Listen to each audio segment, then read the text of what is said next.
Жаңа вокзалға бардым, жабырлап, өзімше көмектесейін деп. Мен сіздерге айтам, көмектесетін халық емес екен. Өзімше ойлаған бір семейіне пара баламмен кіргізе қояйын деп. Жігіттердің шибалағандары бар, әлдағандай дұрыс сөйлеспейді. Мыналар деген вообще өзгермеген енді. Өмір өзгертпеген. Сосын бір баласымен тұрған келіншекке жақындаған күйеуі бар. Осылай көмектесіп берейін деп айтып жатырмын ғой, летний кухняны.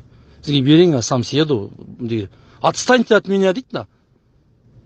Сосын мені білесіңдер, көп за слово не алмаймын. Шубуковға послал, я говорю, я вам хочу помочь, говорю, мне. Бір жігіттер алып баратыр екен нелерді, 3-4 жігітті үйіне қондыруға. Мен айттым, ақша ал бәріне, орысша айттым да. Бересіңдер деньгені. Оңбағандар деп. Волонтерға біреу айтты, внятно мне разговаривай, мне внятно, я не пойму тебе, это біреу мас байланып отыр, ана волонтер үндей алмайды, бұрылып қызарып жынданып кетіп қалды. Көріп тұрмын, что ему не нравится. Мен айдың қалғы емес екен.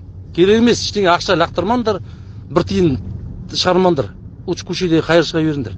Оңбаған халық екен, оңбаған, енді түсініп жатыр. Аполеонный қазір вокзалдан келе жатыр, кересі ғой өзіме де.